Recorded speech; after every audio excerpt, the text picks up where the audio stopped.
Hello and welcome to your Scorpio new moon read. I'm going to start off by just sharing some intuitive energy about the Scorpio new moon and Scorpio season in general. So this is a season where, whether we like it or not, we are forced to go down into the depths of our souls and really deeply feel into what it is that essentially triggers us, into those spaces where we feel fear, doubt, lack of self-worth, or whatever it is that has been keeping you small, that has been keeping you stuck, or in a place where you feel like you can't move forward from where you are. So the nature of Scorpio is a really interesting one. And when I think about Scorpio in general and the Scorpios in my life that I know, the one thing that is like the connecting line between all of them is that they are incredibly intelligent. They are super skilled.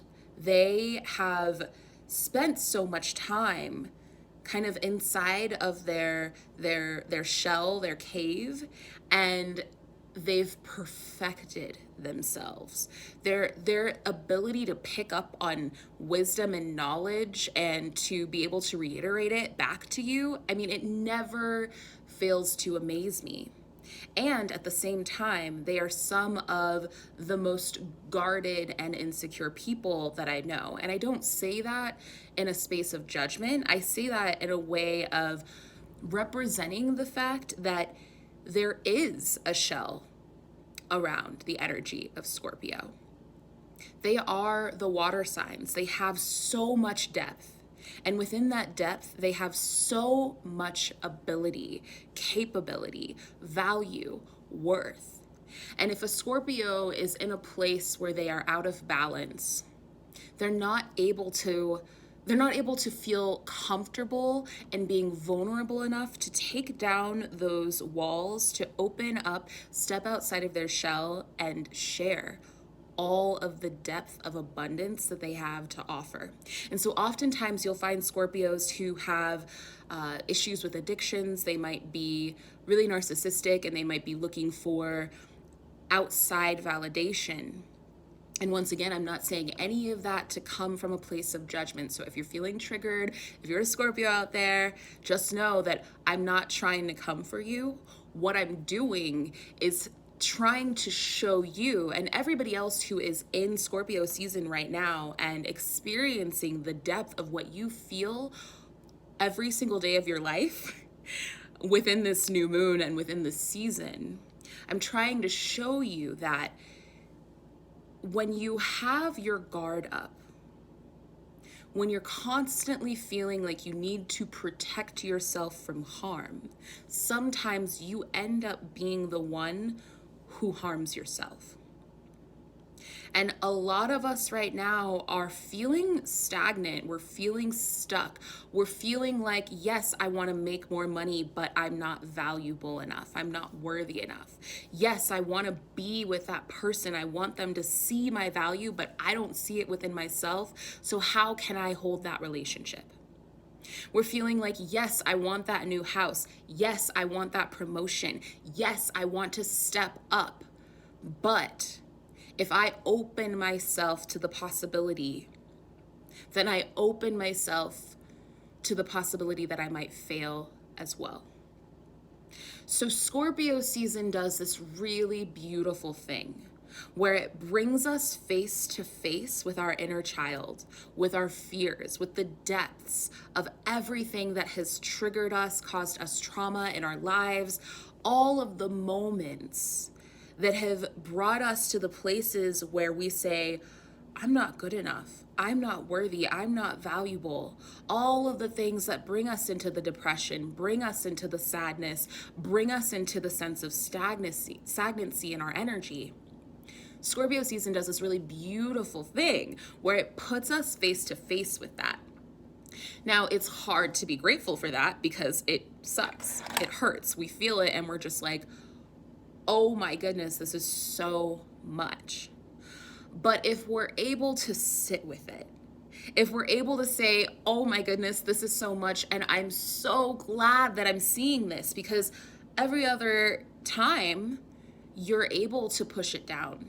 You're able to send your emotions down into the depths of your waters and freeze it over. You're able to turn the other cheek and look away.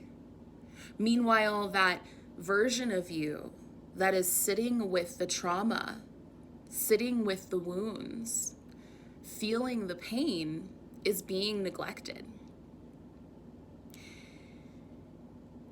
It's important to set boundaries, and it's important to protect ourselves, and it's important to love ourselves enough to know when we can open up and be vulnerable and when it might be good to just hold our energy.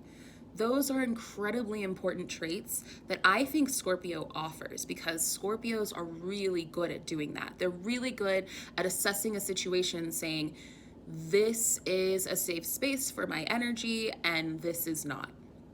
But where this can get tricky is when we are creating our walls, creating our armor, creating our shields out of the wrong material.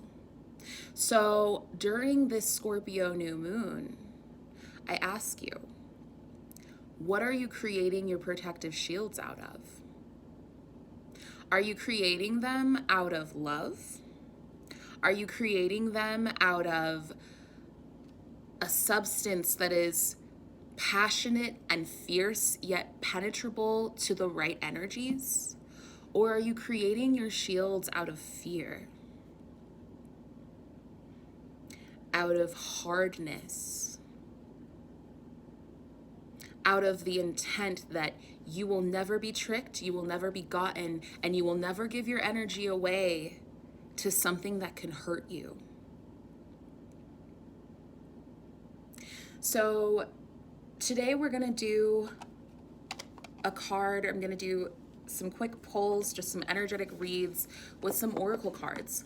And the first deck I'm gonna pull from is the Isis Oracle deck by Alana Fairchild. So I really love this deck, and also it's an interesting deck because yes, it is a deck that represents a very whitewashed version of Isis. So not trying to come for you, Alana Fairchild, but we got to call it how it is. And I know that it can be triggering to see Isis looking like this. However, I use this deck because I have never gotten more powerful reads from any other deck. This deck straight up puts it right in front of you, just like Scorpio. It doesn't hold back. It tells you the truth. It's actually why I love having Scorpios in my life, because if they feel like they can trust you, they will never, ever, ever lie to you. They will tell you exactly how it is, and you don't have to ever worry that they're holding back. And I love that. And that is exactly the energy that this Isis deck carries. So we're gonna pull a card from the Isis deck, the Isis Oracle deck by Alana Fairchild. We're also gonna pull a card from the Rebecca Campbell Work Your Light deck. And I feel like this is an important deck to bring into this reading today because Scorpio is a dark season. We're literally digging through our tunnels. And it can be really hard to remember that there is a light on the other side of that tunnel. And so what I love about this deck is when you're in those dark places, it asks you the questions that help to draw you out of them. So we'll go ahead and start with the Isis Oracle deck. So I'm just gonna give a moment to tap in. You can also tap in as we come together collectively through all time, space, and dimension to receive the readings that allow us collectively as a whole to find the answers we need to move through this Scorpio new moon and the remainder of this Scorpio season.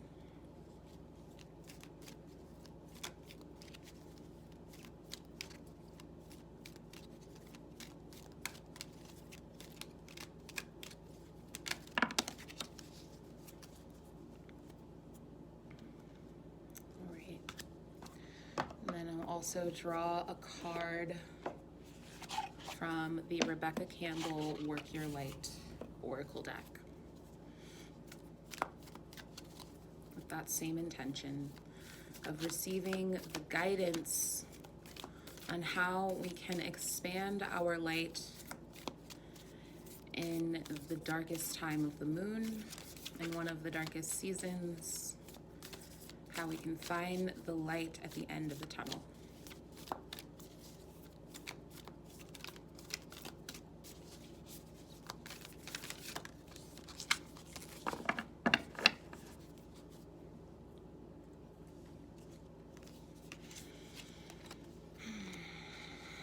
Okay, so the first card that we received from the Isis deck is the Pillar of Light card.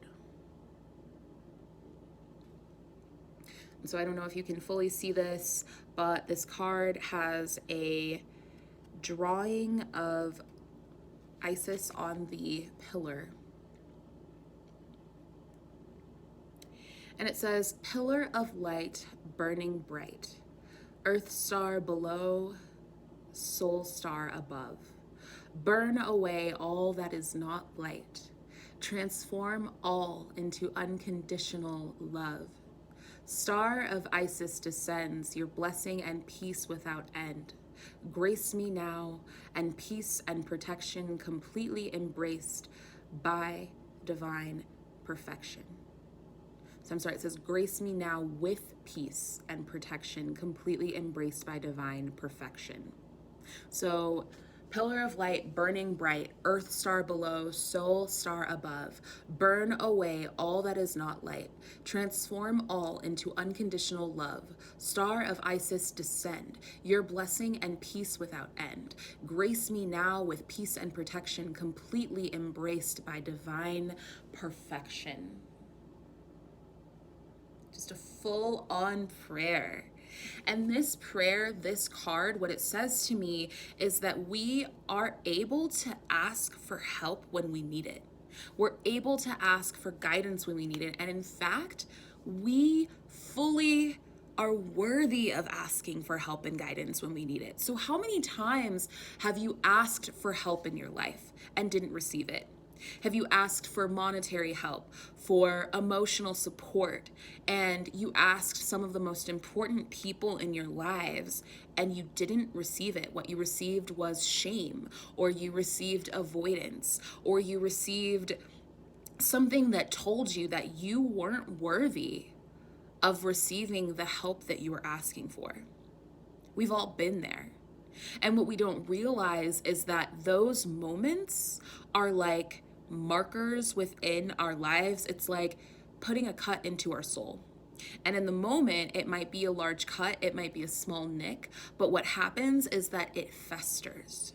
And we walk away from those situations and we don't realize that we have to reclaim our energy from those situations. We have to be able to sit with what happens in those moments and come back to our pillar of light within and say, you know what? This person may have responded to me in this way, but it doesn't affect my value.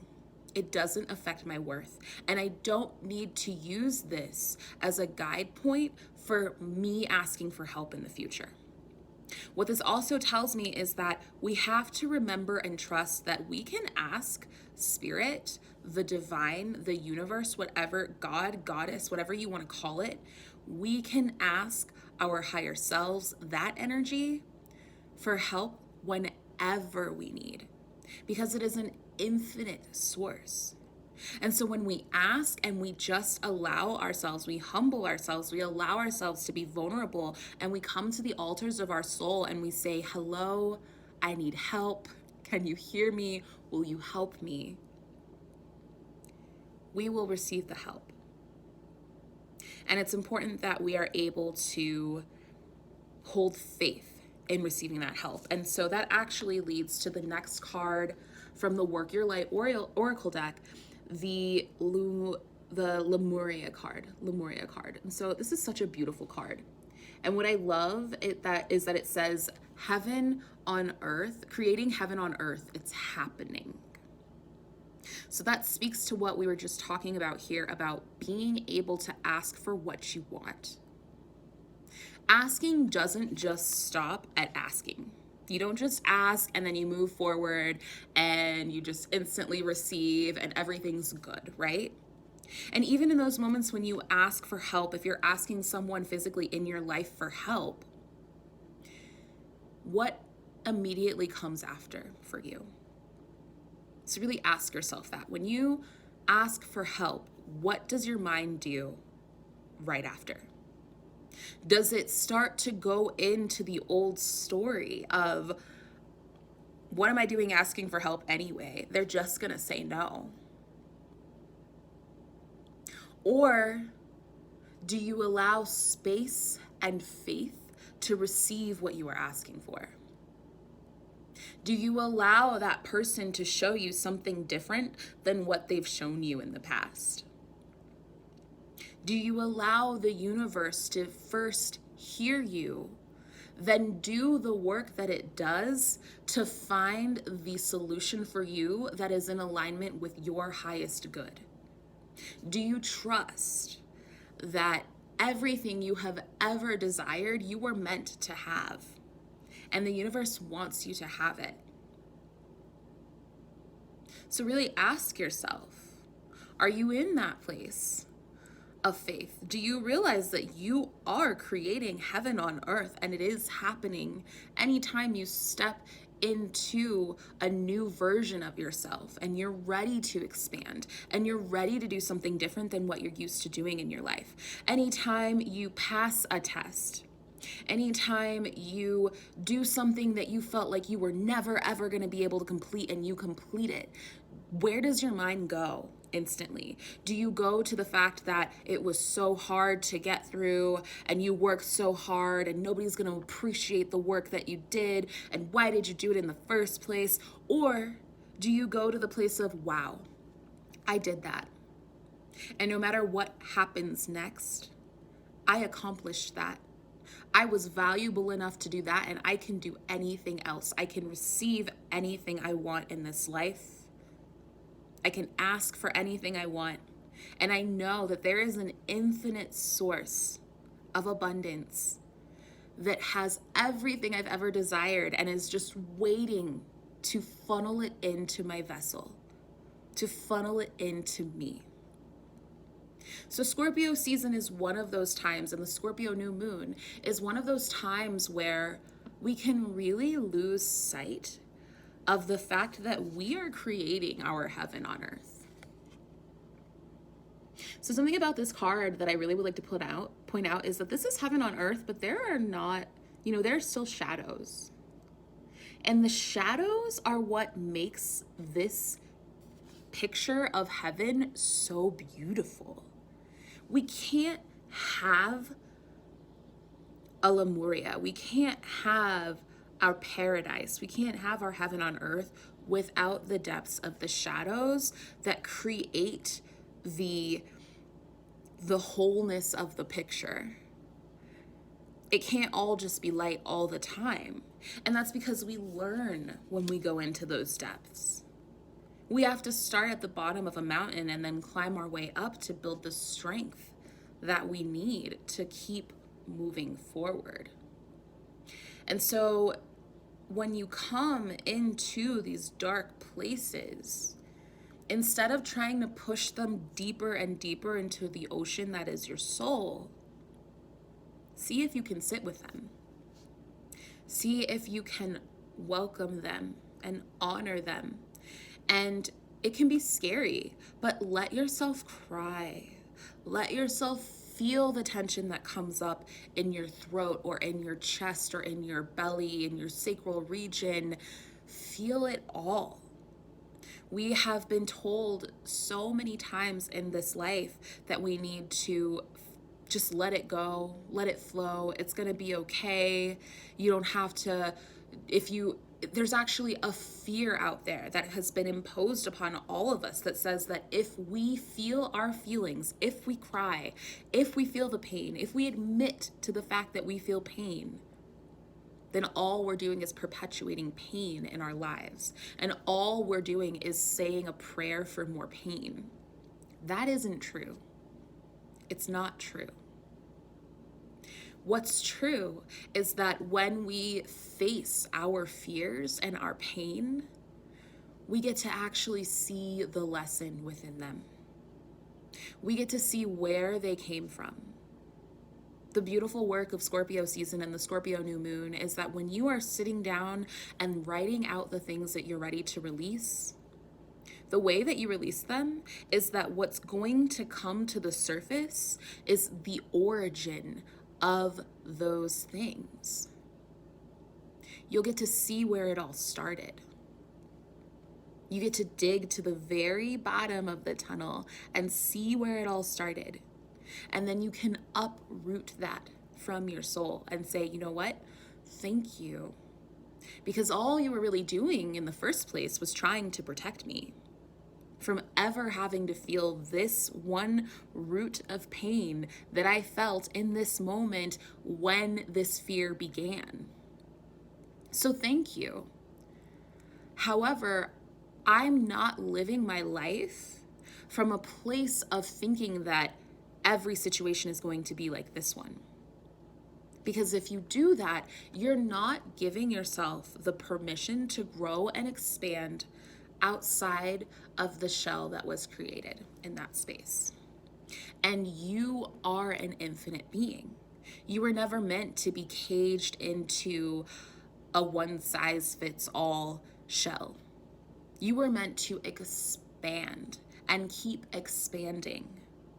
And you can't expand without the tension. You can't expand without the depths of the darkness, because there's always, every time you become a brighter light, right? Think about moths to a flame. You know, the fact that flies are attracted to bright lights. Like, you know, obviously all of these creatures are beautiful, but for a lot of people, they can be nuisances, they can be pests, they can just be like a lot to handle. And that's what happens when we start to expand our light. We make our light brighter and we make ourselves more visible, and then more energy sees us and has the ability to come in, which is okay, right? But for some people it's terrifying, because then it's like, oh my goodness, I've expanded my energy, I've expanded my light, and now I'm giving an open opportunity to all of those things that have hurt me in the past to actually see me now in my greatness and come in and try to ruin it. So then we keep ourselves small, because we decide, if someone's going to come in and try to ruin my greatness, then I'm not going to be great. I don't want that. I don't want that kind of attention. I don't want that kind of energy. Instead of trusting that with great blessings, there can also be great protection.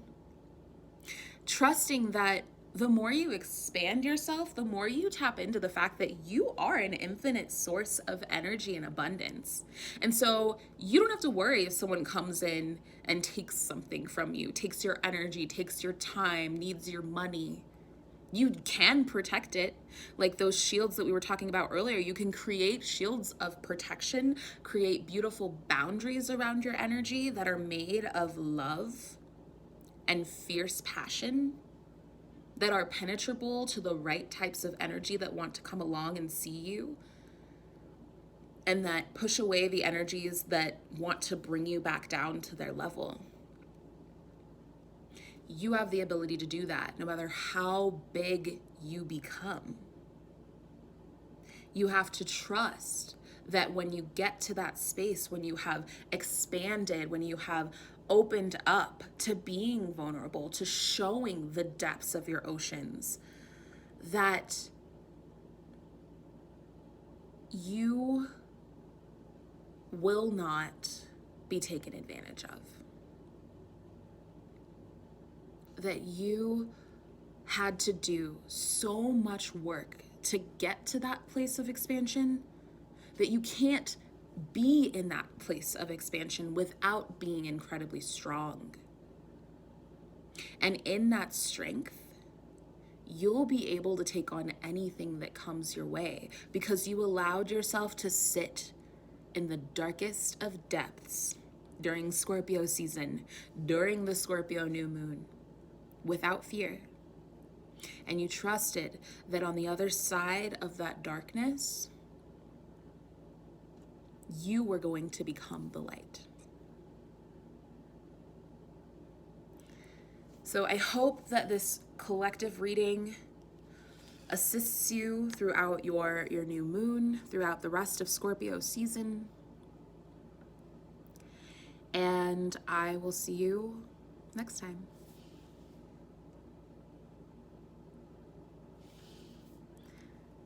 And I will see you next time.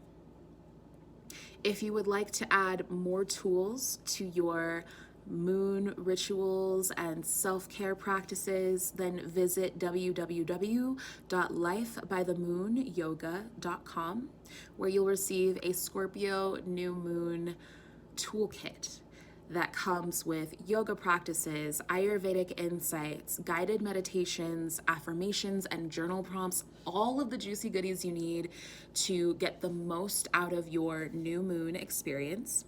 I also create full moon kits, so on this upcoming Gemini full moon, I will be back with another reading and more tools that you can use, because my mission, my goal, is to elevate you so that you can elevate the world. Expand without fear, shine your light, because that is the deepest truth of all of this, is that we need you. We need the value that you have to offer. The whole world does. And I feel that way about Scorpio. Scorpios have this beautiful energy, this deep wisdom, this deep passion and love and abundance that the world needs. So when they're spending all their time living in fear and protecting it, when we come as a collective to Scorpio season and we start to live in fear and protect our light, we're holding back what the world needs from us. So open up, shine your light, visit www.lifebythemoonyoga.com. Go to my blog. That is where you can receive your Scorpio new moon toolkit. And if you want to receive your toolkit a week ahead of the new moon, that means you get these readings a week early, you get the yoga practices a week early, the journal prompts, the affirmations, the guided meditations, everything you need to prepare for your ritual on the new moon or on the full moon, then sign up for my mailing list and you will get access to that a week ahead of everyone else. I love you. I am wishing you so much love and moonlight throughout this Scorpio new moon, and I'll see you next time.